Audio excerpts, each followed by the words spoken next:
કોલકાતાની હોસ્પિટલમાં હત્યા કેસમાં સીબીઆઈ તપાસ તેજ. પૂર્વ પ્રિન્સિપાલ સહિતના લોકોની પૂછપરછ. સીસીટીવીથી ખુલાસો. રાત્રે 2 વખત હોસ્પિટલ આવ્યો હતો આરોપી.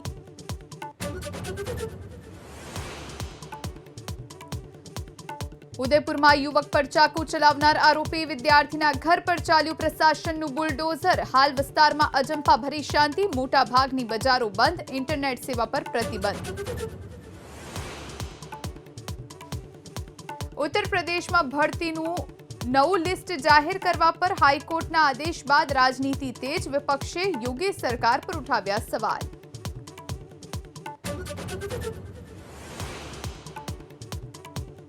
જમીન ગોટાળાના આરોપમાં કર્ણાટક સરકારની વધી મુશ્કેલી. રાજ્યપાલે કેસ ચલાવવા આપી મંજૂરી. ભાજપે કહ્યું ભ્રષ્ટાચારીઓની ખેર નહીં. કોંગ્રેસે ફગાવ્યા આરોપ.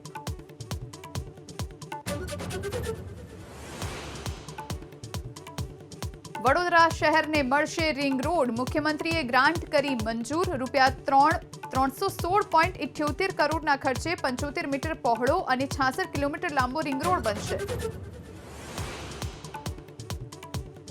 લૂંટેરી દુલ્હન ઝડપાઈ. અમદાવાદના ઈસનપુરમાંથી માતાની સારવારના બહાને પડાવ્યા ₹2.5 લાખ. મહિલા સહિત 2ની ધરપકડ.